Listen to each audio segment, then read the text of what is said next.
bonjour à tous. Ça va? Je vois que le sujet a fait de l'émule, vous êtes 50, c'est incroyable. Merci à tous d'être venus pour ce premier événement de lancement de l'opération JUST de la Guyane à Jupiter.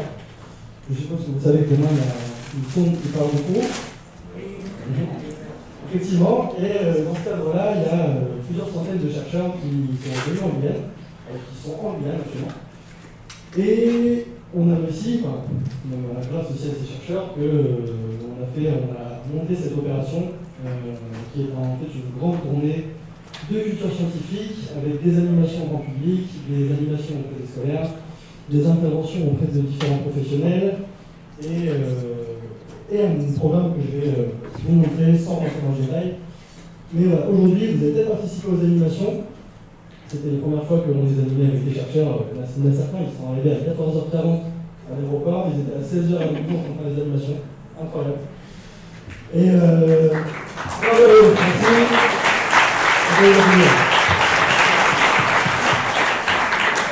J'ai bien motivé pour envie de transmettre la connaissance à ça. Et conférence à 18h30, on est déjà très en retard, mais c'est pas grave parce que vous êtes tous là et ça me plaît.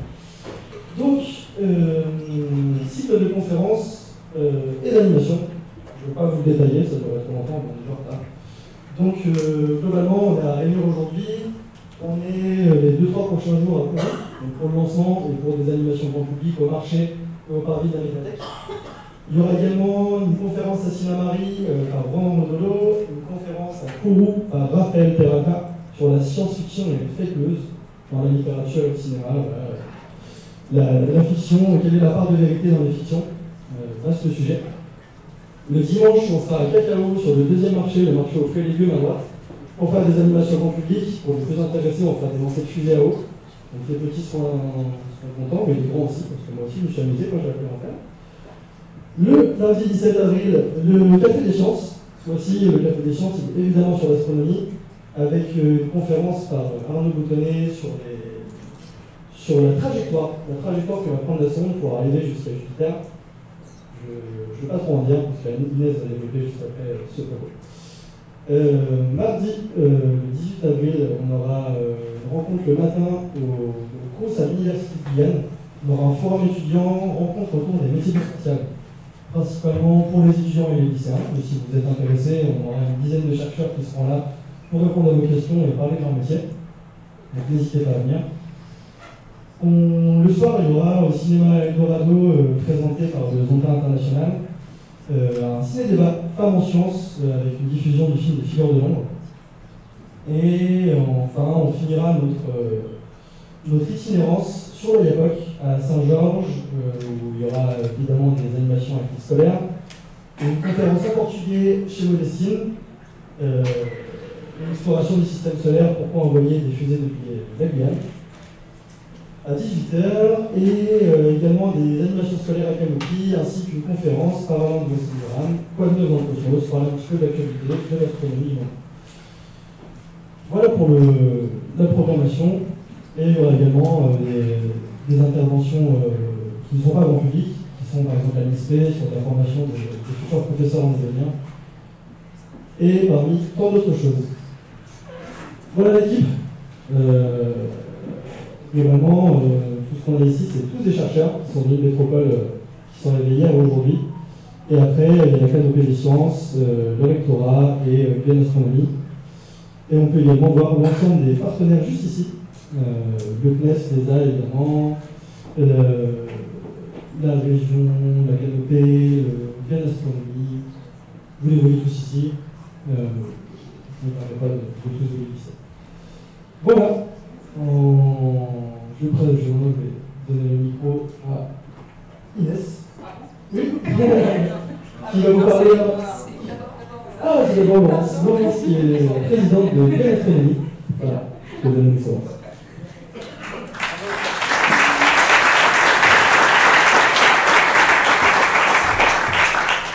Bonsoir à tous. Donc, Guyane Astronomie est partenaire de cet événement. Et pour ceux qui ne nous connaissent pas, nous sommes une association qui a été créée il y a 1 an.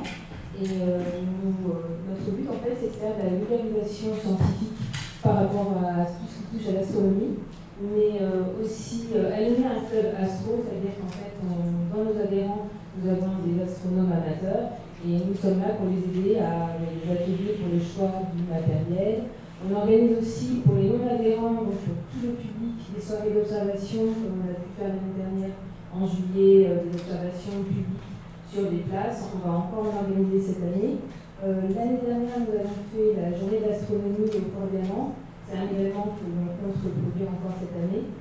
Et notre but ultime, qu'on est sur le point de toucher, c'est la création d'un observatoire planétarium. Donc on espère que d'ici peut-être 2 ans, on pourra créer cette structure qui pourra accueillir les scolaires, les touristes et surtout le public de Guyane pour pouvoir découvrir le ciel d'ici qui est quand même très clair et magnifique, sur lequel on peut voir facilement les planètes et les constellations. Là, pour la mission de Bush, là, qui va partir demain, nous, avec Guyane Astronomie, nous allons continuer à suivre la sonde et à donner régulièrement des informations sur notre site, guyaneastronomie.fr, puisque cette sonde va passer régulièrement et avant d'atteindre son but dans le temps. Donc nous, on restera sur les réseaux pour pouvoir vous informer et donner toutes les informations comme nous le faisons déjà maintenant. Voilà.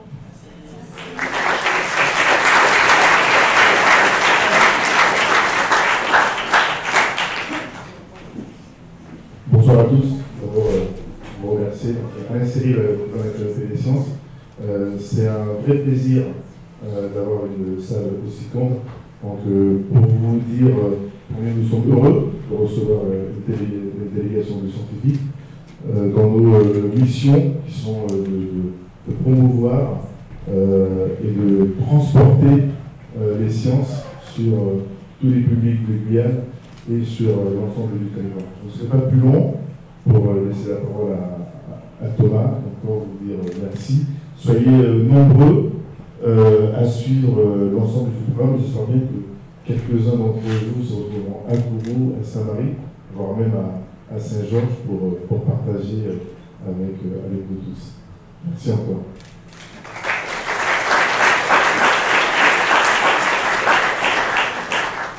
Oui, bonsoir tout le monde. Donc moi, je m'appelle Thomas Guillard, je suis inspecteur de l'académie, inspecteur pédagogique régional et je viens là au Extra de la Guyane. Donc je suis très content d'être avec vous ce soir et très content d'être là pour le lancement de toute cette série d'animations qui vont se dérouler pendant 15 jours. Évidemment, nous on est très concernés parce que c'est nos missions, c'est nos missions qu'on nous offre de former les jeunes. Et quand on a des opportunités comme celle qui nous est offerte par ce lancement de JOUX, il y en a eu d'autres avant, parce que quand on est Guyane, c'est le grand frère de sciences de l'univers. Parce qu'un certain nombre de missions spatiales d'importance qui ont changé radicalement notre vision du monde et de l'univers sont partis de chez nous. Alors on est très content avec nos partenaires de pouvoir vous offrir et d'offrir aussi aux élèves et aux professeurs un accès comme ça à la science qui est en train de se faire. Voilà. Et ça n'aurait pas été possible sans 2 éléments clés. La première chose, c'est que les gens qui viennent lancer tous ces sondes spatiales, les gens qui les ont fabriqués, tous ces scientifiques, ils sont très très disponibles pour venir à notre rencontre. Donc moi, c'est vrai qu'au-delà des institutionnels dont vous pouvez voir les logos, je voudrais vraiment très très chaleureusement remercier tous ces scientifiques qui, à chaque fois qu'ils viennent pour un lancement, viennent à notre rencontre et avec eux, on peut faire des belles choses comme celles que j'espère qu'on aura ce soir, celles qu'on aura pendant 15 jours. Un grand merci à ces scientifiques qui naissent et les autres, voilà, parce que sans eux, tout ça n'aurait pas été possible. Voilà, merci beaucoup. Et un deuxième merci parce que dans tous ces logos, vous voyez, il y a 2 associations et on a la chance quand même d'avoir des associations qui permettent que tout ça se monte, qui permettent d'être là, de vous proposer des choses intéressantes, de proposer des choses intéressantes aux enfants et aux professeurs. Donc un grand merci à ces 2 associations qui sont la Canopée des Sciences et qui sont Guyane Astronomie, parce que sans vous, tout ça non plus n'aurait pas été possible. Voilà. Je ne vais pas prendre plus de votre temps. Voilà, je vais pas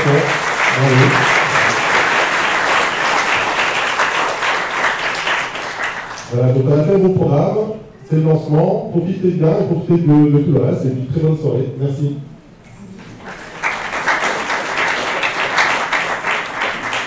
Et on a la chance aujourd'hui d'être accueilli par la NCMG, et donc M. Reich, qui représente la CTG et la NCMG, nous parle de ça. Oui, bonjour à tous. Donc, je suis plaisir de vous accueillir au nom de M. Gabriel Sarri, président de la CTG. Guyane. Donc certains connaissent peut-être ce beau bâtiment qui est propriété de la collectivité territoriale. Pour les autres, je les invite à revenir découvrir les trésors que nous y conservons, trésors muséaux, trésors archivistiques et trésors archéologiques. Voilà. La Maison de culture et mémoire de Guyane est consacrée à toutes les cultures, à tous les patrimoines de Guyane et à tous les savoirs, et donc évidemment aussi au patrimoine et au savoir scientifique. Et donc c'est très volontiers que nous nous sommes associés à Guyane Astronomie pour organiser plusieurs manifestations autour de la promotion, de la valorisation et la diffusion de la connaissance sur l'astronomie. Voilà. Donc je crois que c'est la deuxième ou troisième occurrence. Il y en a une autre prévue avant la fin de l'année, je crois. Peut-être pas tout révéler aujourd'hui. Voilà. Donc nous sommes très heureux de ce partenariat. Nous espérons qu'il va continuer longtemps. Il paraît que nous possédons un très beau spot pour les observations astronomiques, donc je crois qu'après vous aurez peut-être l'occasion de vérifier. Donc c'est une découverte pour nous, donc on est aussi très contents de ça. Voilà. Merci à tous et puis bonne soirée.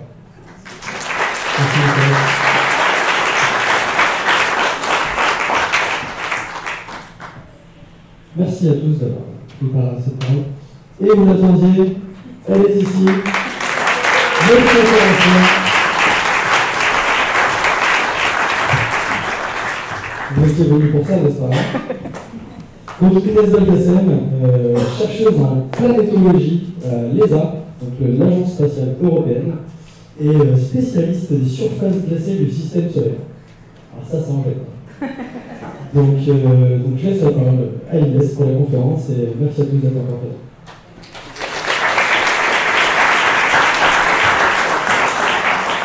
Bonsoir à tous et merci beaucoup d'être venus aussi nombreux. Je ne m'attendais pas à ce qu'on remplisse autant la salle. On va mettre en place tout ça. Donc comme le disait Morgane, je suis planétologue, je suis basée à l'ESAC, à Madrid. Et vous m'entendez bien au fond, tout va bien, c'est bon? Super. Et oui, pardon, le pointeur, tout à fait, c'est exactement ce que je cherchais. Et donc ce soir, on va passer 1 heure à parler des lunes glacées de Jupiter. Mais du coup, ça fait déjà 2 jours que je parle beaucoup, donc j'ai pas envie de faire un monologue, donc je vais essayer de vous poser des questions et j'attends que vous répondiez au fur et à mesure de la présentation et on va voir comment ça se passe. Alors, déjà, donc on va parler des lunes de Jupiter, on parle de monde océan, on va voir pourquoi, et on parle de monde océan potentiellement habitable. Donc déjà, on va décortiquer un peu tout ça. L'habitabilité, qu'est-ce que c'est? C'est une question pour vous. Est-ce qu'il y a des gens qui veulent essayer une réponse? Ouais. La zone habitable, c'est surtout une zone où il ne fait ni trop chaud ni trop froid.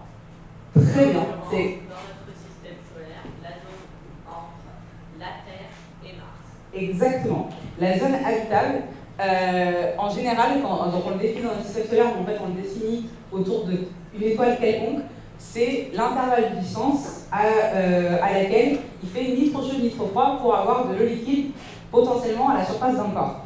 Et sur notre système solaire, ça se traduit par exactement cette zone, principalement qui couvre la Terre et Mars. Et en fait, effectivement, si on est plus proche du Soleil, il fait beaucoup trop chaud, et si on est trop loin du Soleil, il fait beaucoup trop froid. Donc c'est là où on est dans la bonne température. Mais vous avez bien compris, moi je ne vais pas vous parler de Mars et de la Terre aujourd'hui. Donc, il y a quelque chose de plus important, il y a quelque chose de plus intéressant. Donc, la définition qu'on vient de donner de la zone habitable, en fait, c'est la définition classique qu'on fait de la zone habitable, qu'on utilise dans l'exoplanétologie aussi, mais ce n'est pas la seule façon de considérer l'habitabilité. On peut aussi regarder dans le système solaire externe, en particulier dans ces mondes océans qu'on va découvrir, pour chercher de l'habitabilité dans un autre cadre et en particulier en profondeur. Donc, l'habitabilité en réalité, c'est pas juste la distance à une étoile, on la définit surtout à partir de 3 paramètres. Donc, quand on cherche l'habitabilité, on cherche 3 choses. D'après vous. Oui, de l'eau liquide, voilà. Premier, ça c'est facile. Il y en a encore 2. Pas de l'eau. Il y a de l'air, c'est pas exactement. Oui. De l'atmosphère, non, pas vraiment, parce que là je vous dis, on parle en profondeur par exemple. Champ magnétique non plus. De la chaleur, tu te rapproches. En fait, on cherche de l'énergie. Donc l'énergie, la chaleur c'est une forme d'énergie, effectivement. Donc on cherche de l'énergie. Le troisième, l'oxygène, et bien figure-toi, ça en fait partie. En fait, on cherche trois choses. On cherche l'eau, vous l'avez dit, l'énergie, donc la chaleur, ça en fait partie. Et on cherche en partie de l'oxygène. L'oxygène, tu sais où est-ce qu'il est? Il est ici, là. On cherche des organiques, on cherche en général, on résume à SNOPS, pour s'en rappeler, au moyen mnémotechnique, pour carbone, hydrogène, azote, oxygène, phosphore et soufre. Et en fait, c'est ce qu'on considère être les briques primitives, les briques basiques pour former des organiques qui pourraient éventuellement amener à l'émergence d'une vie primitive. Mais j'insiste beaucoup là-dessus. Quand on parle d'habitabilité, ça ne veut pas dire que le corps est habité. Quand on parle d'habitabilité, c'est strictement ces trois éléments-là. Et ça ne veut pas dire qu'on a de la vie ou qu'on a eu de la vie. Ça veut simplement dire qu'on a des conditions a priori nécessaires, mais pas forcément suffisantes pour avoir des formes de vie. Et donc, tout ça, ça nous amène à notre système solaire, à notre système de Jupiter. Donc Jupiter, où on est ici, donc c'est la plus grosse planète du système solaire, et on est juste après la ceinture d'astéroïdes. Et en fait, je voulais un petit peu remonter le temps. Donc ça, c'est les premières images qu'on a eues par les sondes de Pioneer. Donc à l'époque, on essayait de faire la science avec ça. On a fait beaucoup de progrès depuis, puisque ça, c'est les images prises par la sonde Juno, par exemple. Donc Jupiter, c'est la sonde Juno, et pour les lunes, en fait, c'est la sonde Galileo. Donc des images très haute résolution des lunes. Donc maintenant, on a pu designer des missions et des caméras qui nous permettent de faire beaucoup plus de science. Et quand on regarde le système solaire, en réalité, c'est un peu un mini-système solaire. Jupiter, je ne sais pas si vous vous rendez compte à quel point elle est énorme. C'est vraiment la majorité de la masse des planètes du système solaire. Et en fait, rien que dans sa taille, rien que dans son diamètre, on peut mettre 11 fois la Terre. Et en termes de masse, elle est 320 fois plus massive que la Terre. C'est vraiment un monstre, Jupiter. Ça aurait presque pu être une étoile. Donc, Jupiter, un peu un mini-système solaire, elle a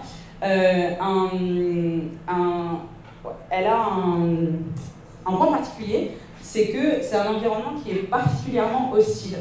En fait, de par sa taille déjà, elle a un champ de gravité très fort, mais elle a aussi, ici, vous voyez, le champ magnétique, en fait, de Jupiter. C'est une animation qui montre, ici, vous voyez les aurores, donc un peu comme sur Terre, et ces lignes-là, c'est des lignes de champ. Donc le champ magnétique, c'est un peu comme sur Terre, ça fait comme un bouclier sur Jupiter, mais par contre, ça crée beaucoup de problèmes dans le système. Ici, c'est Ganymède, on en reparlera après. Et en fait, ce champ magnétique, il va interagir avec toutes les lunes. Et il va interagir avec le plasma, avec l'environnement qu'il y a dans le système de Jupiter. Et ce qui est hyper intéressant, c'est celle d'après, donc ça c'est Europe. Et on va voir Io, qui est la plus proche de Jupiter. Io, c'est une lune volcanique, elle est très active. Et en fait, elle crée beaucoup de plasma, donc à tel point qu'il y a partout sur son orbite, en fait, elle laisse une trace, elle laisse plein de particules. Et ces particules, après, elles sont redistribuées par la grosse magnétosphère de Jupiter. Donc en fait, il y a des radiations partout. Et plus on se rapproche de Jupiter, plus ces radiations, elles sont importantes. Et elles émanent principalement de cette lune Io. Et donc, je parlais d'un mini-système solaire, Jupiter. Moi, je vais vous parler principalement de 3 lunes. En fait, elle en a 95. Elle a 95 lunes à notre connaissance actuelle, parce qu'en fait, on en redécouvre tous les ans. Donc, au dernier compte, c'était 95. Mais celles qui sont les plus connues, c'est les satellites galiléens. Donc, c'est de ça qu'on va parler aujourd'hui. Est-ce que vous savez pourquoi on appelle ça les satellites galiléens? Ouais. Exactement, c'est Galilée qui les a observés en premier. Donc ça, c'est un extrait de ses notes. Il a fait plusieurs nuits d'observation. Et en fait, donc là, c'est Jupiter. Et en fait, il observait des points lumineux autour de Jupiter. Donc il a tenu un journal comme ça. Et ce qui est très rigolo, je ne sais pas si vous connaissez l'application Stellarium. J'ai un ami qui s'est amusé à reproduire la configuration de Jupiter et ses lunes dans Stellarium le 7 janvier 1610. Et en fait, on reproduit exactement ce que Galilée a vu. Ça montre quand même qu'il était plutôt très bon. Donc à quelques exceptions près où on sort du champ, mais globalement on arrive à retrouver toutes les lunes comme il les a observées. Et donc ces satellites galiléens, si on y regarde de plus près, donc on a Io qui est le plus proche, Europe, Ganymède et Callisto. Et moi, ce qui m'intéresse, et le sujet de cette conférence, c'est ce qu'on appelle les galiléens glacés. Pourquoi glacés? Parce qu'en fait, ils sont recouverts, leur surface est recouverte de glace. Et donc, juste pour vous donner une idée des tailles, Europe, en fait, c'est à peu près la taille de notre Lune. Et c'est la plus petite des quatre. Donc Ganymède, en fait, elle est immense, elle est plus grande que la planète Mercure. C'est vraiment, en fait, c'est des mini-planètes qu'on a autour de Jupiter. Donc le système jovien, si on zoome un petit peu sur les galiléens glacés, donc si on regarde vraiment des zones de très haute résolution, voilà ce qu'on a. Donc ici, on a Europe. Est-ce que vous savez comment on sait si une surface planétaire, comment on donne un âge d'une surface planétaire?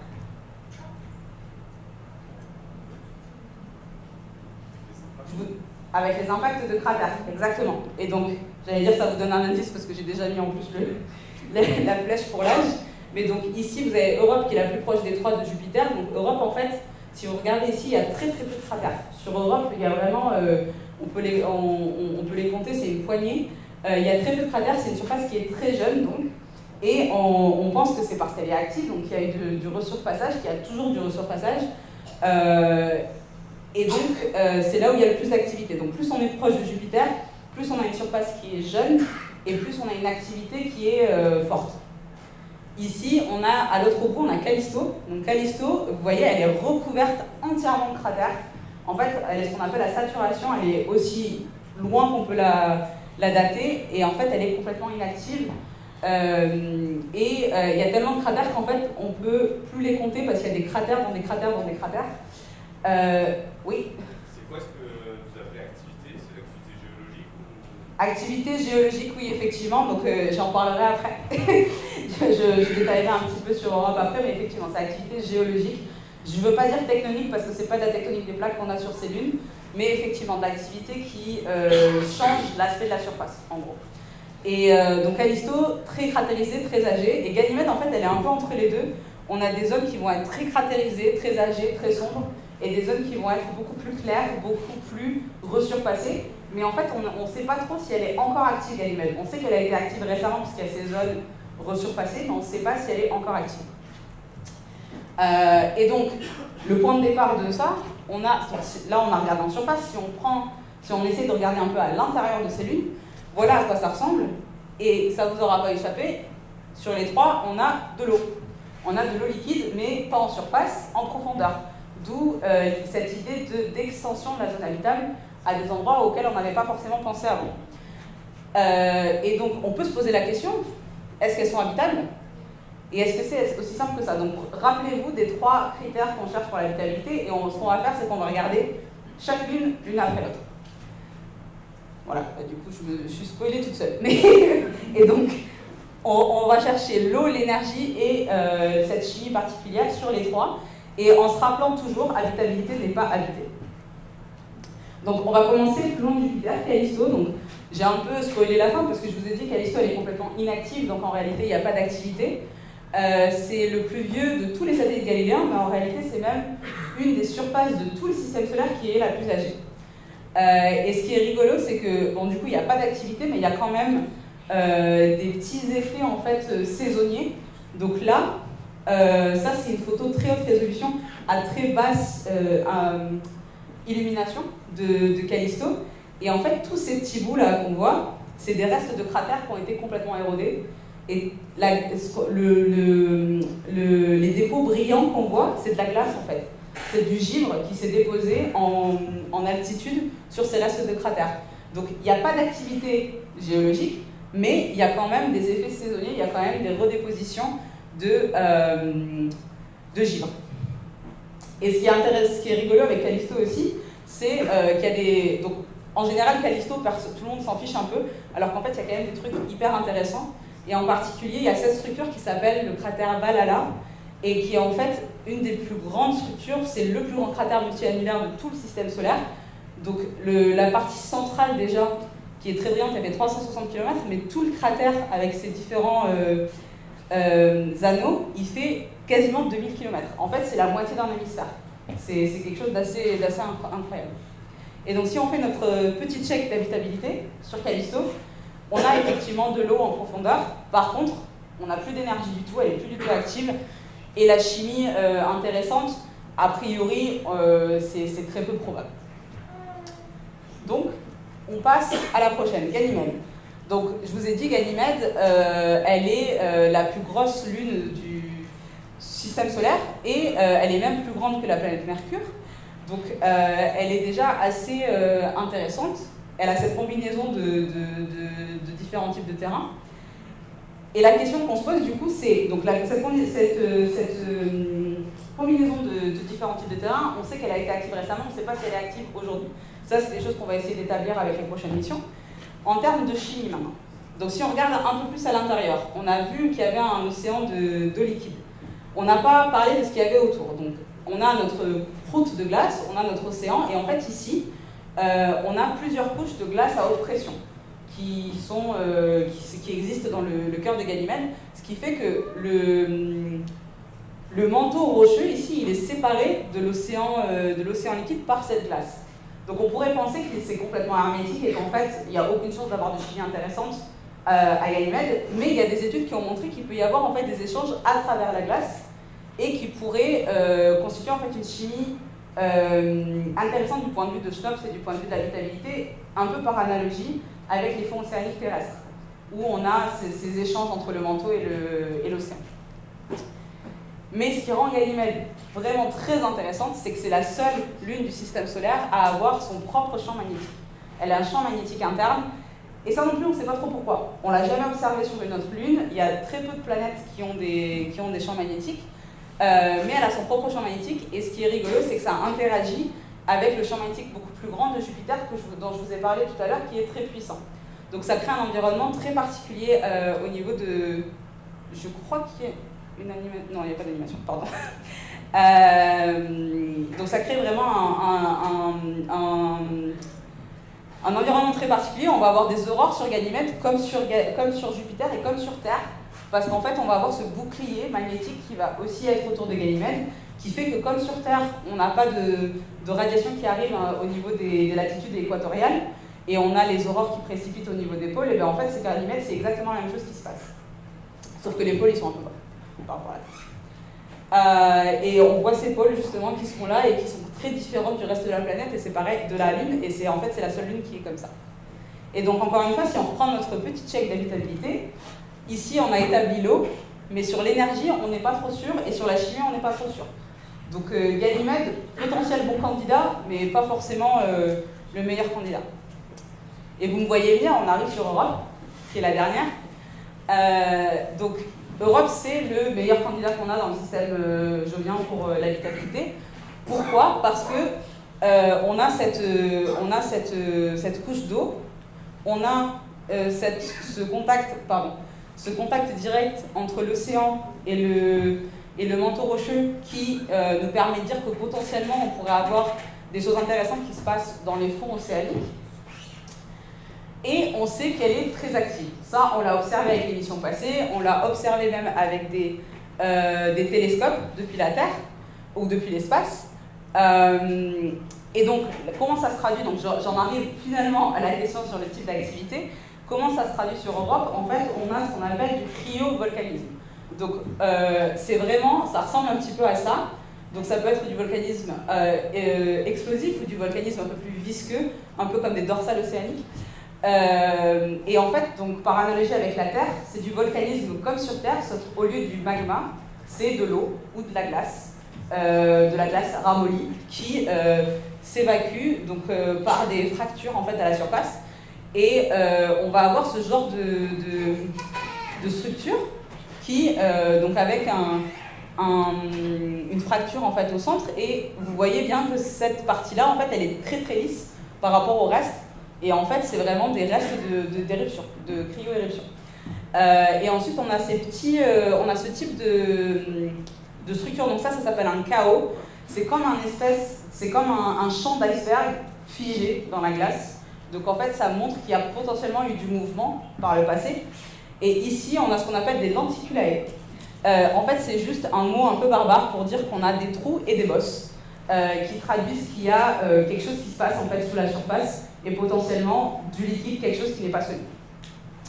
Et donc, ce qui est hyper intéressant aussi, c'est que donc ça, c'est plutôt du volcanisme ou des signes de cryovolcanisme qu'on a observés directement à la surface. Mais le télescope Hubble a aussi observé des potentiels geysers. Alors quand je dis potentiel, c'est parce que vous voyez, la mesure, c'est ça. Et c'est pas ça qu'on a vu, hein. Ça on l'a rajouté. Donc vous voyez le fond, en fait, tout ça c'est du bruit. On a vraiment une mesure très localisée. Donc ça, on a analysé ça comme étant une potentielle éruption, un potentiel geyser qui aurait érupté sur Europe. Mais en fait, à la différence de peut-être une autre lune que vous pouvez connaître qui s'appelle Encelade, on a des gros geysers qui sont là tout le temps. Sur Europe, on les a pas tout le temps et on ne sait pas exactement où ils sont. Donc c'est un peu plus difficile de les observer. Et c'est des choses qu'on espère faire du coup en direct avec des missions sur place. Mais en tout cas, depuis la proche orbite, on a réussi à détecter ça, ce qui est un autre type d'activité qu'on peut avoir à Europe. Et si on prend notre petite chèque d'habitabilité, là, on a clairement de l'eau, on a clairement de l'énergie. Europe, c'est indéniable qu'elle est active. Et sur la chimie, on ne peut pas trop savoir pour le moment, mais par contre, on a de bonnes chances par rapport à cette interface entre le manteau et l'océan. Donc si on fait notre petit bilan, effectivement, Europe, c'est le candidat le plus probable à l'habitabilité, mais Ganymède reste aussi dans la course parce qu'il y a encore pas mal de choses qu'il faut qu'on en apprenne. Donc, je vous ai fait un petit peu un topo sur les 3 lunes. Maintenant, je vais vous faire un petit peu une frise chronologique des missions qu'on a eues. Je vais faire juste une petite pause si vous avez des questions sur la science vraiment des lunes, avant que je continue sur l'exploration. Ouais. Vous disiez sur Ganymède, c'est la seule à avoir ses propres champs magnétiques. Ouais. Est-ce que ça ne veut pas dire qu'il y a de l'énergie? Alors, c'est là où c'est plus mon domaine. Le type d'énergie, en fait, effectivement, techniquement, l'énergie magnétique est une énergie, mais est-ce que c'est une énergie qui permet de conclure à l'habitabilité? Pas vraiment. Et là, ça sort complètement de mon domaine de compétences, donc je ne peux pas en dire plus, mais oui, c'est un peu compliqué, effectivement. Il y a un champ magnétique, il y a un type d'énergie, mais ce n'est pas vraiment une énergie qu'on peut utiliser pour de potentielles formes de vie, quoi, ou pour de la chimie. C'est un peu le souci. Il n'y a pas de marée? Si, il y a des marées, mais en fait, c'est des marées solides. Pardon? On n'observe pas des mouvements de marée dans les océans? Alors, on n'observe pas les océans, parce que les océans sont sous la croûte. Donc, en fait, on ne peut pas mesurer des marées dans l'océan. Par contre, mais c'est aussi le cas sur Terre, sauf que c'est beaucoup moins fort, parce que la force de la Lune sur la Terre ou de la Terre sur la Lune est moins forte que la force de Jupiter sur ces lunes-là, parce qu'en fait, la différence de gravité est beaucoup plus forte. Mais il y a des marées solides, donc il y a des déformations des lunes. Donc vraiment, en fait, c'est les forces de marée qui sont la source de l'énergie. Donc c'est ça qui crée le réchauffement, en fait, qui fait qu'on a des océans sur ces lunes, et c'est ça qui fait l'activité de Io. C'est ces forces de marée-là. Et si je vais un peu plus loin, ce qui accentue en fait cet effet des forces de marée, c'est qu'on a ce qu'on appelle une résonance orbitale. Donc en fait, ça veut dire que quand Ganymède fait un tour sur son orbite, Europe en fait 2 et Io en fait 4. Ce qui fait que plusieurs fois dans leur orbite, elles sont alignées, et elles sont alignées avec Jupiter. Et ça, en fait, ça déforme les orbites, ça les laisse sur une orbite plus elliptique, ce qui fait que ces forces de marée, vu que sur une orbite elliptique, vous n'êtes pas à la même distance, c'est pas un cercle parfait, vous n'êtes pas à la même distance de l'astre central à tous les moments. Et donc cette petite différence de distance fait que les forces de marée, en fait, elles sont très fortes à certains endroits de l'orbite. Donc c'est ça qui crée de l'énergie et de l'échauffement à l'intérieur, effectivement. Mais moi, je voudrais vous demander, bonsoir. Oui, bonsoir. Moi, je voudrais vous demander, la sonde, elle va servir à quoi demain? Je vais y arriver.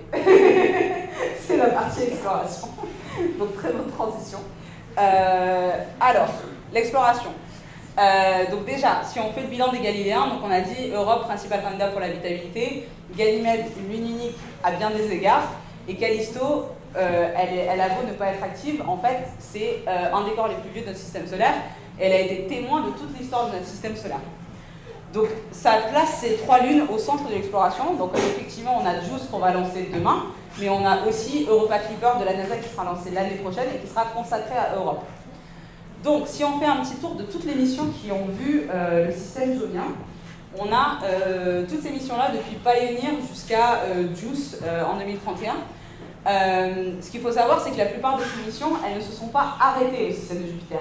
Elles ont juste transité par le système de Jupiter, donc elles ont survolé Jupiter, soit comme les missions Pioneer et Voyager, parce que c'était leur mission. Leur mission, c'était vraiment d'explorer le système solaire et de juste voir ce qu'il y avait. Soit comme Ulysse, Cassini, New Horizon, ce sont des missions qui allaient vers le système solaire externe et qui ont utilisé Jupiter pour faire ce qu'on appelle une assistance gravitationnelle, c'est-à-dire pour s'accélérer. Donc elles ont survolé Jupiter, mais elles ne se sont pas arrêtées dans le système. La seule mission qui a vraiment été consacrée aux lunes de Jupiter, c'était la mission Galileo. Donc vous voyez, elle a fini quand même il y a 20 ans. Et cette mission, c'est tout ce que je vous ai expliqué dans la première partie de la présentation, on le sait grâce à Galileo. Et en ce moment, on a une autre mission qui est sur Jupiter qui s'appelle Juno. Donc c'est une mission de la NASA, les deux c'est des missions de la NASA. Juno, en fait, elle était consacrée à Jupiter. Mais maintenant, en fait, donc elle est arrivée dans le système en 2016. Maintenant, elle est sur des extensions de mission. Donc elle a fait sa mission principale il y a très longtemps. Et maintenant, en fait, la sonde fonctionne très bien. Donc la NASA continue à la financer pour faire une mission étendue. Et dans cette mission étendue, elle a observé les lunes glacées. Donc ça, j'y reviendrai après. Et bien sûr, on a notre JUICE et notre Clipper. Donc, si on revient un petit peu en arrière, Galileo, la seule mission qui a été consacrée aux lunes par le passé, c'est elle qui a tout découvert. Donc, elle a été lancée en 89, elle est arrivée en 95, et elle a quand même duré 8 ans. Et elle a terminé en se plongeant dans l'atmosphère de Jupiter pour se détruire. Elle a même déployé une sonde atmosphérique dans Jupiter pour observer un petit peu la stratigraphie de l'atmosphère. Donc c'était une mission très complète. Le seul souci qu'elle a eu, donc vous voyez sur JUICE, on a la grande antenne là, qui est au milieu, qui est fixe. C'est l'antenne Odin, c'est celle qu'on va utiliser pour communiquer avec la Terre. Sur Galileo, cette antenne, il devait l'ouvrir. Et en fait, il y a eu un souci. Et c'est ce qu'on espère qu'il n'arrivera plus jamais. En particulier dans la séquence de déploiement de JUICE demain. Chaque fois qu'on doit déployer quelque chose, il y a un potentiel de problème, et ici, l'antenne ne s'est pas déployée. Donc en fait, on n'avait pas d'antenne au gain pour communiquer. Donc là, je ne pense pas que tout le monde puisse la voir, mais il y a une autre antenne ici qui est mobile, qui est l'antenne de gain moyen. Et donc Galileo avait aussi ce système de double antenne et a dû se limiter à cette petite antenne gain moyen pour communiquer avec la Terre. Ce qui fait qu'on a dû faire des choix très durs pour savoir quelles données on rapatrie. En fait. Le truc intéressant, c'est que ça a quand même mené au développement en urgence d'une nouvelle technologie de compression des données pour pouvoir, qu'on utilise maintenant dans la vie normale, pour justement pouvoir ramener les données. Et donc, comme je vous ai dit, on a découvert tout ce que je vous ai présenté avant, donc en particulier les océans d'eau liquide, le champ magnétique de Ganymède, mais aussi l'activité de Io. Donc Io est vraiment très active, et en fait les volcans, ici on n'est plus sur des cryovolcans, on est vraiment sur des volcans. Et vous voyez là, c'est une éruption qui a été capturée par la sonde New Horizon pendant son passage. C'est des vraies bonnes éruptions. Elle a étudié aussi la structure de Jupiter, donc.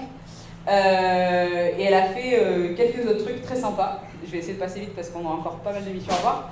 Et Juno, donc comme je vous ai dit, elle était consacrée à Jupiter, donc elle a fait des images qu'on n'avait jamais vues encore de la planète, en particulier celle-là, qu'on appelle la bille avec la tache rouge tout en haut.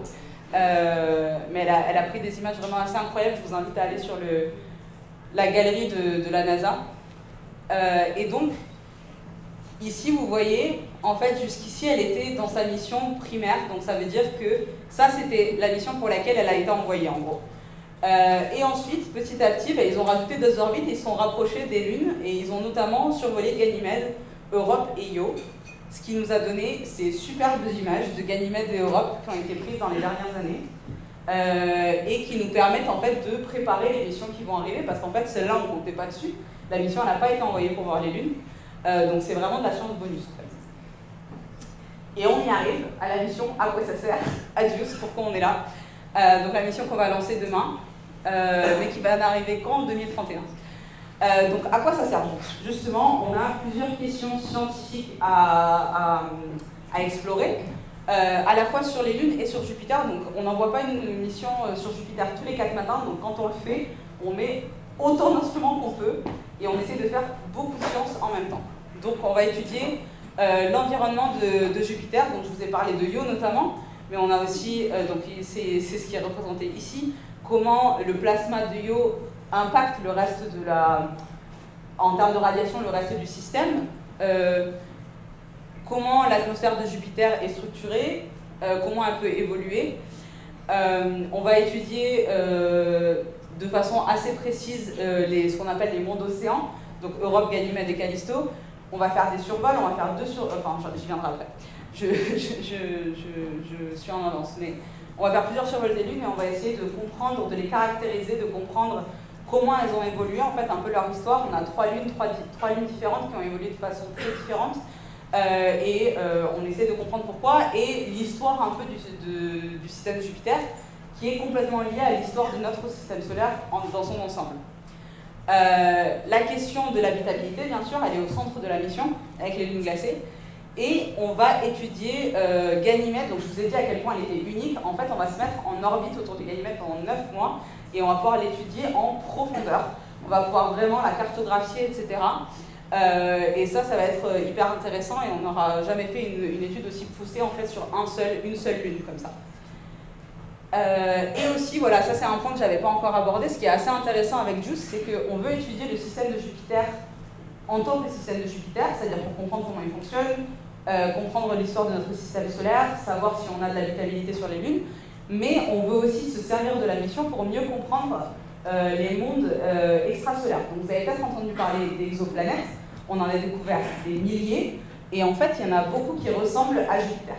Et plus ça va et plus on se rend compte que ces mondes océans qui correspondent aux lunes, on en a partout, on en a dans le système solaire, on en a dans des systèmes extrasolaires aussi. Donc essayer de comprendre à la fois le système de Jupiter dans son ensemble et à la fois tous ces corps dans leur individualité, ça pourrait nous permettre aussi de mieux comprendre les systèmes extrasolaires et les exoplanètes. Alors, le satellite lui-même. Vous avez une maquette ici. En fait, c'est un satellite qui est très grand. Si on prend toute l'envergure, on est sur 30 mètres. On a des panneaux solaires qui sont immenses. Mais aussi immenses soient-ils, ils nous permettent de ne générer que 800 watts pour les instruments. Et 800 watts, pour nous rendre compte, c'est soit un très mauvais micro-ondes, soit un très bon sèche-cheveux. Mais c'est pas grand-chose pour faire fonctionner 10 instruments, plus le satellite, plus l'antenne, plus 2 expériences. Et donc c'est là-dessus que mes collègues qui du coup ont dû partir, travail en particulier, c'est coordonner toutes les équipes instruments pour justement optimiser ce qu'on peut faire avec les ressources qu'on a. On va générer quand même 1,4 giga par jour. Alors avec les données qu'on a aujourd'hui, ça paraît peu, mais c'est beaucoup pour une mission spéciale. Et donc tout ce satellite-là, qui est en ce moment dans la coiffe d'Ariane 5 à Kourou, il pèse 6 tonnes au décollage. Mais sur les 6 tonnes, il y a 3,5 tonnes que de carburant. Ouais. 3,5 tonnes que de carburant. Et donc toute ce monstre-là qu'on envoie, en fait, la charge utile, les instruments, ça représente que 220 kg.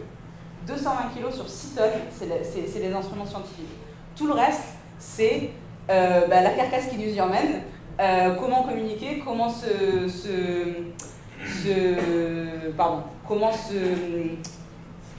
avoir de la puissance, et surtout le fuel. Parce qu'en fait, on va faire beaucoup de manœuvres et on a besoin de fuel pour manœuvrer. Donc c'est quand même une sacrée bête. Donc je vous ai dit, on a 10 instruments sur cette sonde. En fait, on peut les ranger dans 3 catégories. On a un package de télédétection. Donc ça, c'est tout ce qui est de la détection du coup à distance, comme son nom l'indique, donc depuis l'orbite, depuis les survols. Et donc ça, c'est principalement les caméras et les spectromètres. Donc on a la caméra principale qui est Janus, qui est une caméra dans le visible qui va prendre les images. On a ensuite 3 spectromètres qui en fait, à eux 3, vont couvrir vraiment depuis le visible, donc MAGIS c'est visible infrarouge, UVS c'est l'UV, et SWI c'est le sous-millimétrique. Donc en fait on va couvrir vraiment énormément de longueur d'onde, ce qui va nous permettre de comprendre très largement la chimie du système. Ensuite on a un package qu'on appelle géophysique, donc ça c'est plutôt l'intérieur des lunes et la géologie. Donc on a le laser altimètre Galar, c'est un de mes préférés parce qu'en fait quand on sera autour de Ganymède, on va pouvoir cartographier la topographie de Ganymède avec une précision qu'on n'a jamais eue. Donc on va pouvoir vraiment mesurer avec un laser tous les points et savoir exactement la topographie de Ganymède. On a un radar, donc le radar c'est la grande antenne là qu'on voit dépasser. En fait elle va nous permettre de sonder en profondeur les lunes. Donc typiquement le radar, on pense qu'il va pouvoir nous amener à 10 km. Il y a peut-être des modes qui pourraient nous amener à 20 km. Par exemple, l'océan d'Europe, on ne sait pas bien exactement à combien il est, mais on pense qu'il est entre 10 et 25 km. Donc potentiellement, si tout se passe bien, on pourrait peut-être voir la transition océan-manteau sur Europe, si on a ce qu'il faut. Mais ce qui est encore plus intéressant, c'est qu'en fait, donc je vous ai montré tout ce cryovolcanisme qui se passe sur Europe. On pense que plutôt que d'un lien direct avec l'océan, c'est peut-être des poches un peu comme des chambres magmatiques, mais avec de la glace ou de l'eau, qu'on trouve plus proche de la surface. Et ça, avec le radar, potentiellement, on va pouvoir le voir. Et ça, ce sera hyper intéressant. Et ensuite, on a une expérience de radioscience et de gravimétrie qui s'appelle 3GM, qui là est à l'intérieur en fait, de la sonde. Enfin, on a un dernier package qui s'appelle In situ. Donc in situ, par opposition à télédétection, c'est les mesures qu'on fait sur place. C'est-à-dire que télédétection, on va prendre des images de la sonde, de la Lune, alors que le package de in situ, ça veut dire qu'on va faire des mesures là où la sonde elle est. Donc typiquement, on a un magnétomètre qui est JMAG, qui est ici sur le bras, très long. On a des capteurs électromagnétiques pour mesurer le champ électromagnétique partout où la sonde elle passe. Et on a un détecteur de particules qui, pareil, va mesurer les particules et la direction dans laquelle elles viennent partout où la sonde elle passe. Donc avec toute cette suite d'instruments, plus un radiomètre, plus une expérience d'interférométrie radio, on va vraiment caractériser l'ensemble du système de Jupiter. Et ça n'aurait pas dû faire ça, il y a eu un problème avec les slides quand on l'a passé sur l'ordi. C'était censé être des drapeaux pour vous montrer la diversité de pays qui étaient impliqués sur le projet, simplement en responsabilité d'instruments. Donc la France, on est investigateur principal du spectro-imageur MAGIS. Donc c'est l'IAS qui est en région parisienne. Mais après, on a les Italiens qui sont sur plusieurs instruments, on a les Allemands qui sont sur plusieurs instruments, on a plusieurs instruments qui sont suédois aussi. Et en fait, ça, c'est un échantillon très petit en fait, du nombre de nationalités qui travaillent sur JUICE, parce qu'on a 23 pays différents, il me semble, qui sont impliqués sur la mission. On a plus de 2000 personnes qui sont impliquées sur la mission, et on a plus de 18 institutions et une trentaine d'entreprises en tout. Donc c'est quelque chose d'assez énorme qui fait travailler des milliers de personnes, en Europe principalement. Et c'est un projet assez fou. Donc c'est Airbus DS pour la petite histoire qui a construit la sonde à Toulouse. Mais en fait, ils ont fait appel à un consortium européen de plein d'entreprises partout en Europe. Alors, notre périple. On part, a priori, du coup, demain, on espère, de Kourou, si tout se passe bien. Mais comme je l'ai indiqué plus tôt dans la présentation, on a 8 ans de trajet. Alors, bon, il y a un peu la réponse sur la slide, mais pourquoi d'après vous, on prend 8 ans pour aller jusqu'à Jupiter, au-delà du fait que ce soit loin? Pardon. Non, mais c'est loin déjà. Ouais, vous allez servir de plusieurs planètes pour faire un différent pied. C'est ça, exactement. Désolée, je ne voulais pas couper à ce pied, mais effectivement, on va, en fait, Ariane 5 n'est pas assez puissante pour mettre JUICE sur une trajectoire qui va directement sur Jupiter. Donc en réalité, on va faire plusieurs flyby, plusieurs survols. Donc on va commencer avec un survol. Ça, c'est assez, enfin, c'est vraiment, c'est rigolo parce que ça n'a jamais été fait avant. On va faire un survol qu'on appelle LEGA, pour Lunar Earth Gravity Assist. Donc ça va être une assistance gravitationnelle de la Terre et de la Lune en même temps, ou plutôt juste l'une juste après l'autre. Et ça, ce serait une première, si juste le fait, mais ça ne peut arriver que si on lance avant le 18. Donc il faut espérer qu'on puisse partir. Donc ce sera le premier survol, ensuite on va aller survoler Vénus, et enfin on va survoler la Terre 2 fois. Et vous voyez, le dernier survol, il va être en 2029, pardon. On arrive en 2031. Donc une fois qu'on aura cette vitesse-là, il ne nous faudra que 2 ans en fait pour faire Terre-Jupiter. Voilà, donc 3 survols de la Terre, effectivement un survol de Vénus, arrivée Jupiter en 2031. Une fois qu'on sera à Jupiter, on va s'insérer autour de Jupiter, donc on va faire des orbites de Jupiter pendant un certain temps, et en fait on va changer d'inclinaison parce qu'on va vouloir observer aussi les pôles, les pôles de Jupiter, et on va se servir, c'est assez rigolo, donc si vous voulez en savoir plus là-dessus, il faut aller au Café des Sciences le 17. Arnaud Boutonnet, qui est notre mission analyst, en fait, il va expliquer un petit peu ce travail-là. En fait, on va à la fois faire des survols pour apprendre des choses sur les lunes, et on va utiliser ces survols pour aussi ralentir et être à la bonne vitesse, en fait, pour se mettre en orbite petit à petit autour de Ganymède. Et surtout, être sur la bonne orbite déjà autour de Jupiter. Donc en tout, on va faire 67 orbites de Jupiter, et durant ces 67 orbites, il y aura 2 survols d'Europe, 12 de Ganymède et 21 de Callisto, au cours desquels, bien sûr, on allumera tous les instruments et on essaiera de faire un maximum de science. Et alors, je ne sais pas si d'ici, je vais pouvoir la lancer, voilà. Ah oui, alors, un peu de contexte. Donc du coup, on peut se poser la question, donc tous ces survols, à quoi ça va ressembler? Et en fait, on a fait des petites animations, donc ça va ressembler à quelque chose comme ça, avec un petit zoom sur la sonde. En fait, on va passer, voilà, très proche. Et vous voyez comment la sonde, elle s'oriente en fait vers la surface pour vraiment observer Callisto. Donc voilà, donc ça c'est juste un exemple de survol de Callisto. Et en fait, ce à quoi ça ressemble avec les instruments, c'est ça. Dès qu'on va se rapprocher, on va allumer tous les instruments et on va faire toutes nos analyses. Donc les instruments les uns après les autres, c'est ça que l'animation représente avec les différents champs de vue. Et donc tout ça, cette coordination en fait des instruments, c'est fait à Madrid et c'est fait en amont en fait de 2031 quand on arrivera.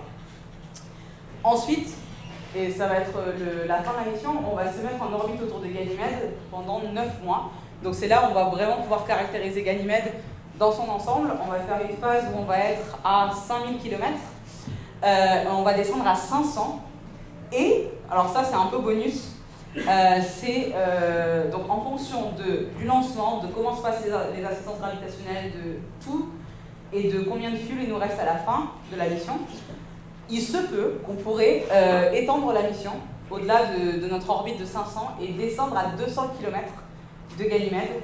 Et dans tous les cas, qu'on puisse prolonger ou pas, on va finir la mission en fait avec un crash de la sonde sur Ganymède. Et là j'ai mis quelques vidéos, là c'est juste quelques vidéos sympas, donc je vous ai montré des animations de ce qui va se passer dans l'espace. Ça c'est des vraies vidéos qui ont été prises pendant la préparation des tests en fait, quand on a construit la sonde et quand on l'a testé. Et donc là typiquement c'est le test de déploiement des panneaux solaires. Si j'y arrive, Bernard, pardon, est-ce que tu peux me lancer la vidéo s'il te plaît? Il y a genre 3 vidéos, elle ne veut pas partir toute seule, il faut y aller, pardon. Non, c'est celle d'avant. Pardon. En fait, il faut descendre. Ah ben voilà, très bien. Et on a une autre après normalement. Merci. Avant d'aller sur Noël. Attendez, après la vidéo.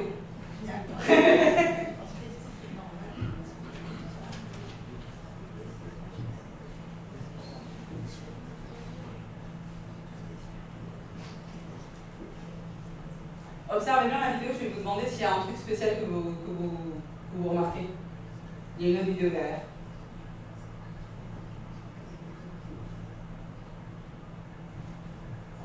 Donc là, c'est pour vraiment voir que le panneau puisse s'ouvrir complètement. Vous remarquerez déjà qu'on n'a pas ouvert le panneau en croix, parce qu'en fait, on ne pouvait pas. Mais déjà en longueur. Donc pause. Votre question, madame?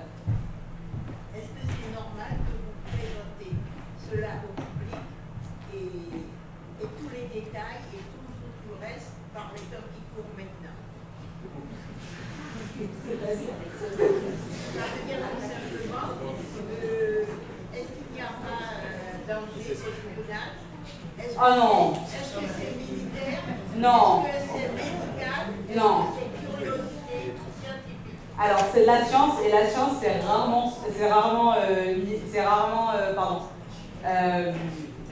rarement protégé, c'est rarement sensible.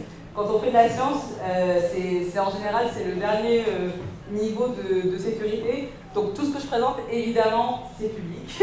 Et donc toutes les caractéristiques techniques dont je vous parle, elles sont complètement ouvertes au public.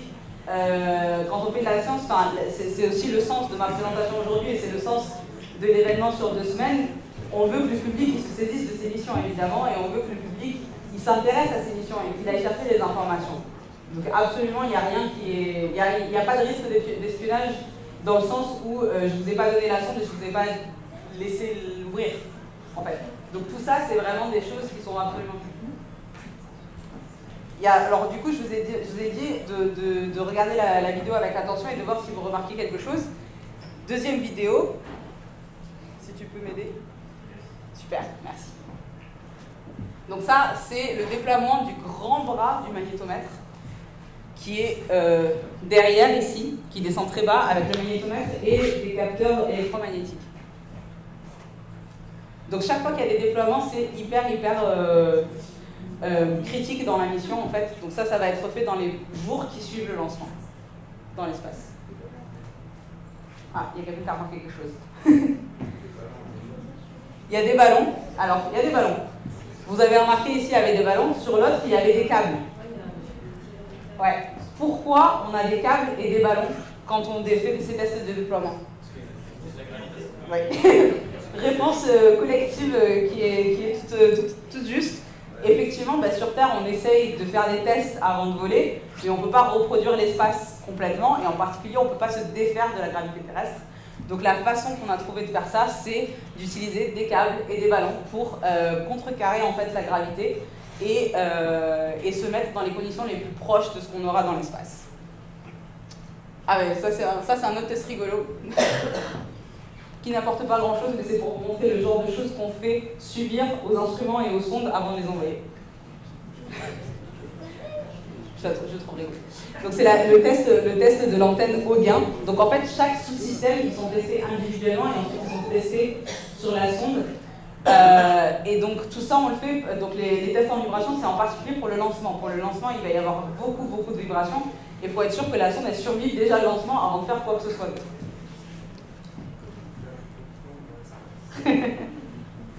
Alors on l'a fait un peu galérer dans tous les sens. Voilà, et donc ça c'était une présentation générale de la mission. Et ce qui est intéressant aussi, c'est de faire un petit peu le point. Donc en fait, ça va être une mission... Pardon. Il y a un autre risque qui a été évoqué dans un slide. Vous avez parlé d'un environnement météoritique. Ouais. Qu'est-ce qui est prévu pour ça, contre ça? Alors, l'environnement météoritique, il est surtout embêtant, enfin, je l'ai surtout mentionné parce qu'en fait, les lunes, elles subissent énormément de collisions. En termes de la sonde, il faudrait poser la question à Airbus, mais a priori, la sonde, elle est conçue pour... Bon, évidemment, s'il y a un astéroïde qui lui tombe dessus, bon, voilà. Mais la probabilité que ça arrive, en fait, l'espace, on a du mal à se rendre compte, mais l'espace, c'est vraiment très vide. Donc même quand on dit qu'il y a beaucoup de météorites, ou quand on dit par exemple on parle de la ceinture d'astéroïdes, on la matérialise à chaque fois avec beaucoup d'astéroïdes, en réalité il y a beaucoup de vide. Les probabilités de collision elles sont quand même assez faibles. Après il y aura probablement des collisions en fait de micrométéorites, etc. qui vont arriver sur la sonde. On a des caméras en fait qui sont sur le côté, donc qui ne sont pas des instruments scientifiques, mais qui sont qui vont vérifier la santé des appendages en particulier. Et ensuite, on a plein de mesures de contrôle en fait. Donc typiquement, par exemple, pour les panneaux solaires, si on prend un impact sur un panneau solaire, c'est pas la rentabilité, le mot que je cherche. Le rendement, merci. Le rendement des panneaux solaires va être impacté immédiatement et donc ça va se voir. Donc il n'y a pas de, c'est pas quelque chose sur lequel on va avoir un bouclier antimétéorique parce que c'est irréaliste en fait. On est protégé contre les radiations par contre. En fait, il y a du plomb à plusieurs endroits. Le satellite est organisé d'une certaine manière pour protéger l'électronique, etc. Parce que les radiations, c'est vraiment le risque principal dans le système de Jupiter. Pour les micrométéorites, on aura probablement quelques impacts. C'est pas censé impacter la vie de la sonde de manière significative. Et on aura ces caméras et ces mesures pour vérifier.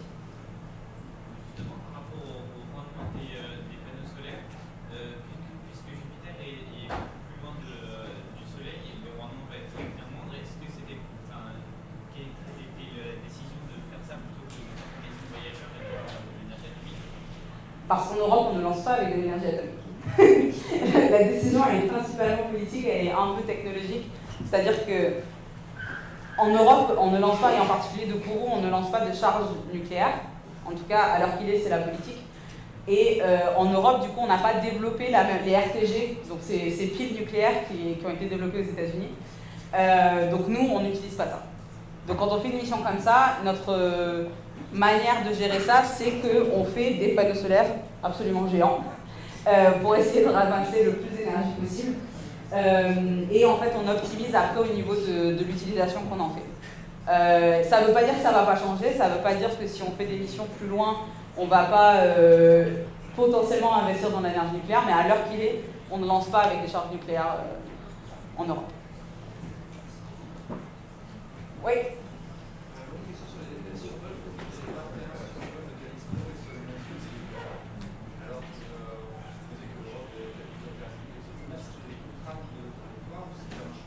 Il faut aller au café de la gare pour mieux comprendre, mais la version courte, c'est que les survols, on les utilise principalement aussi pour atteindre les orbites qui nous intéressent. Donc Europe n'était pas la cible principale de la mission, la cible principale c'est Ganymède, pour toutes les raisons que j'ai évoquées. Europe aurait été très intéressante à voir aussi, mais l'environnement en fait radiatif à Europe est au moins un ordre de grandeur plus important, ce que ça veut dire au moins 1000 fois plus important en fait qu'à Ganymède. Donc en termes de faisabilité de la mission, on passe sur une autre catégorie de mission qui coûterait beaucoup plus cher. Si on fait une mission comme JUICE à Europe, elle serait grillée très très vite en fait, en termes de radiation, de ce qu'elle prendrait. Donc voilà, pour plein de raisons, c'était plus intéressant d'aller sur cette mission. Alors le choix a été fait d'avoir Ganymède comme cible principale, et en particulier de se mettre en orbite autour de Ganymède. Le fait qu'on n'ait que 2 survols d'Europe, c'est aussi lié à la trajectoire qui fait que notre mission principale, c'est d'aller se mettre en orbite autour de Ganymède. Donc voilà. Mais on n'a pas évité Europe, mais c'est juste qu'on n'est pas allé se mettre en orbite autour, et du coup, la mécanique, et là vraiment je sors de mon domaine de compétences, et c'est pour ça que je dis qu'il faut aller au café de la gare, parce que Arnaud c'est la personne qui a bossé là-dessus. Donc voilà, on se retrouve avec que deux survols d'Europe. Oui.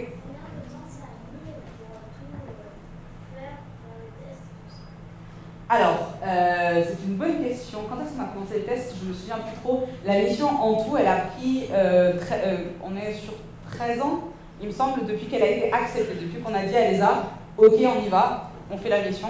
Donc là, on a commencé à construire les instruments, à faire les tests, etc. Donc ça a pris à peu près 10 ans en fait pour arriver jusqu'ici. Une fois qu'on avait décidé qu'on irait dans le système de Jupiter, qu'on aurait ce type de mission, etc.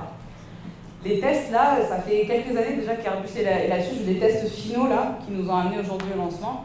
Ça fait des années que Airbus travaille dessus, et les derniers mois ont été hyper intenses. Les gens travaillaient en continu en fait pour qu'on puisse être prêt pour demain.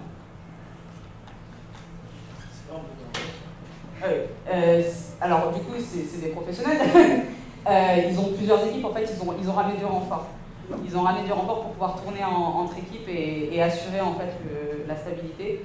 Et en fait, c'est vraiment littéralement leur job. Donc de gérer ces risques-là et de toujours finir la mission comme il faut. Et les tests qu'on a fait à Kourou, ils étaient tous positifs. Donc ça veut dire qu'il n'y a pas eu d'erreur majeure qui a été faite a priori pendant ce moment-là. Il y avait une question là-haut, ouais. Vous avez dit dans votre présentation que s'il y avait un impact sur les panneaux solaires, ça serait immédiatement. Mais combien de temps vous donnez pour aller de la sonde à la Terre? Ah, c'est une très bonne question. Et en plus, il y a deux choses. Donc, on met Jupiter est à 40 minutes-lumière de la Terre. Ça veut dire que la donnée met 40 minutes pour faire Terre-Jupiter ou Jupiter-Terre. Ça veut dire que pour faire l'aller-retour, il faut au moins 1h20. Donc 40 minutes, mais en fait, ce qui se passe, c'est qu'on va avoir, c'est même plus que ça, parce qu'en fait, on va avoir des, on n'a pas la vision de la sonde en continu en fait. On va avoir des visibilités à certains moments très donnés. Donc effectivement, on ne saura pas immédiatement, on saura aussi vite que la prochaine passe arrivera. Je vais finir sur Clipper, mais si vous avez d'autres questions, on peut... Vous avez parlé de la sonde de la mission de la NASA qui va se faire en parallèle. Ouais. Quasiment en parallèle. C'est les prochaines slides. Ouais, juste, c'est assez souvent qu'on voit ça, des sondes qui partent, des cycles, etc. Le prix que ça coûte, si on peut ça satellitaire, est-ce que ça aurait été, si c'était possible, des collaborations intenses, est-ce que ça aurait été possible de mixer les deux, de mettre l'argent en commun, de faire une mission sur Alors, ça n'a pas été possible, ça a été envisagé et ça a été abandonné en fait à l'origine, ce projet. Donc ce qui est devenu JUICE, c'était une mission commune avec la NASA, mais c'était quand même 2 orbiteurs, c'est-à-dire que c'était un orbiteur vers Ganymède, un orbiteur vers Europe. La NASA a abandonné le projet et donc la mission est devenue JUICE. Et ensuite la NASA a relancé un projet qui s'appelle Clipper et qui va aller voir Europe mais qui n'est plus un orbiteur. Il y a des collaborations qui se font avec la NASA, mais juste pour vous représenter JUICE, donc du coup la mission elle a coûté 1,6 milliard de début à la fin. 1,6 milliard du début à la fin sur la durée de la mission, et sachant que c'est une mission européenne, donc avec tous les États membres, etc., ça représente 12 centimes par Européen par an sur la durée de la mission. Donc en réalité, c'est pas tant d'argent que ça sur une mission comme JUICE. Les missions de la NASA, leur Clipper, elle est à 5 fois plus chère que nous. Parce que comme je l'ai dit, pour aller vers Europe, il y a des gros soucis de radiation en fait, et donc ça demande un effort supplémentaire. Et puis après, on n'est pas organisé pareil, enfin, c'est compliqué, je ne rentre pas dans les détails, mais on va collaborer quand même en fait. C'est juste qu'en termes décisionnels et en termes politiques et en termes d'organisation, ben, en fait, on n'a pas les mêmes contraintes et on n'a pas les mêmes plannings. Donc c'est un peu compliqué de toujours bosser ensemble. Par contre, on travaille ensemble sur plein de missions.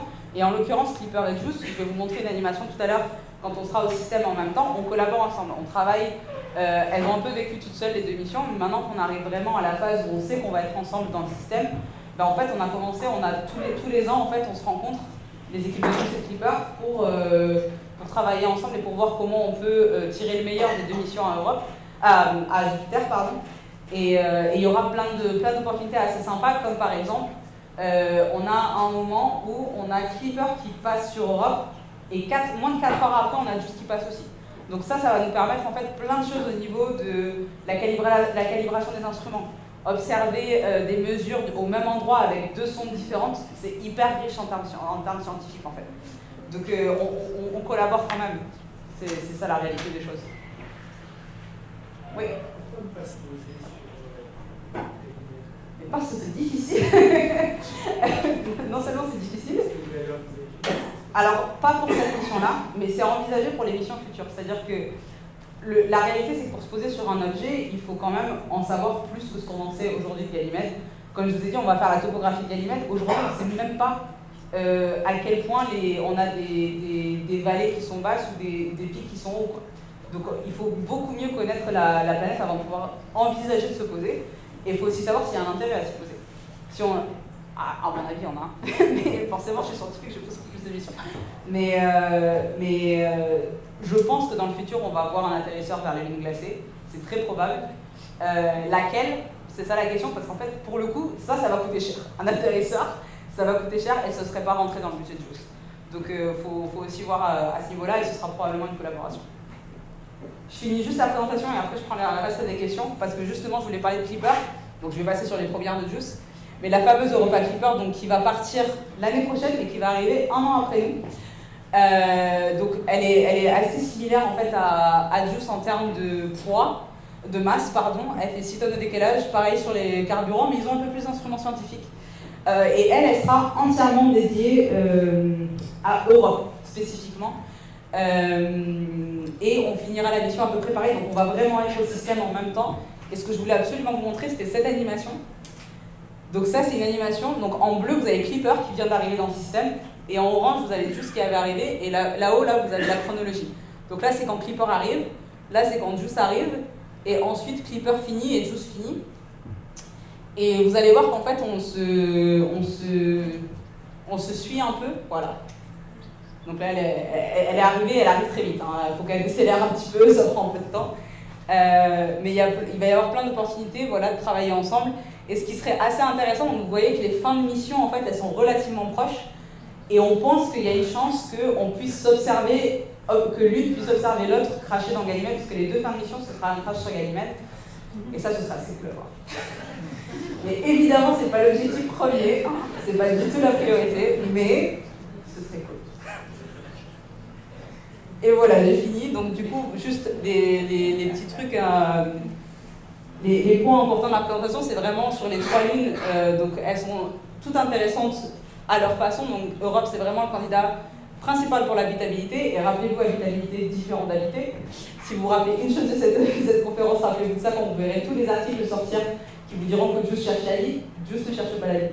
Juice cherche à établir l'habitabilité des lunes glacées. Ganymède, c'est une lune absolument unique, en particulier à cause de son champ magnétique. Callisto, une des surfaces les plus âgées de notre système solaire. Et en fait, comme vous l'avez vu, on a appris beaucoup de choses avec les missions passées, mais on a encore beaucoup de questions. Et donc on espère en résoudre certaines avec Juice, avec Clipper. Et on parlait des fameux atterrisseurs. En fait, on a la NASA comme l'ESA a mis les lunes glacées au centre de leur futur programme. Et donc la NASA a en particulier mis en avant c'était Orbilander, j'aurais dû l'enlever parce que Europa Lander a été mis de côté pour le moment.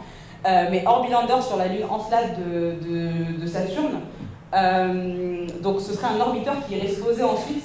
Donc ça, c'est une mission qui est en cours d'étude à la NASA. Et nous, en fait, à l'ESA, on a sélectionné les prochains thèmes. Donc L4, en fait, ça veut dire mission large, c'est le même budget que Juice, en gros.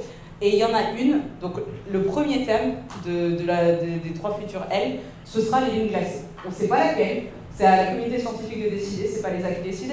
On ne sait pas laquelle, c'est à la communauté scientifique de proposer en fait des missions sur chacune des lunes, et on va voir ce qui est faisable. Donc on n'a pas fini d'entendre parler des lunes de Jupiter, et donc le fameux lancement demain. Je ne sais pas si vous pourrez le voir d'ici, je ne me rends pas compte. Mais dans tous les cas, la mise à feu elle est à 9h15. Il y a un événement sur ESA Web TV, chaîne 1 en anglais, chaîne 2 en français, donc en ligne, qui commence à 8h45. Donc vous aurez des interviews de responsables scientifiques, des gens qui travaillent sur la mission. Et je vous invite à suivre les aventures de Juice sur Twitter. Et si les animations que je vous ai montrées elles vous plaisent et que vous voulez voir des interviews des scientifiques et des gens qui ont travaillé sur la mission, et en particulier Arnaud Boutonnet qui travaille sur la trajectoire, il y a une chaîne YouTube qui s'appelle The Making of Juice, avec des choses vraiment un petit peu dans les coulisses de la mission. Et enfin, ah oui, j'avais une animation sympa, mais c'est trop tard. Et donc le programme pour lequel on est là aujourd'hui, Juice de la Guyane à Jupiter, donc on vous a déjà présenté le programme. On a le site internet, vous pouvez suivre sur les réseaux sociaux ou tweeter ce soir si ça vous fait plaisir avec Juice Guyane. Donc tous les événements en fait, qu'on va faire au long de cette itinérance, on les postera sur tous les réseaux sociaux avec ce hashtag si vous voulez suivre un petit peu ce qu'on va faire. Voilà. Merci.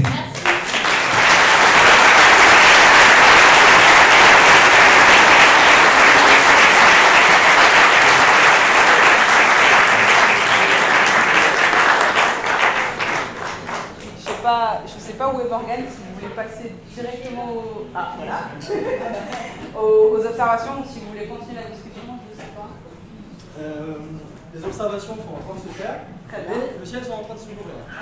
Donc il va falloir tous souffler très fort dans le sud, et on va tester. Voilà. Merci Inès pour ta conférence. Merci.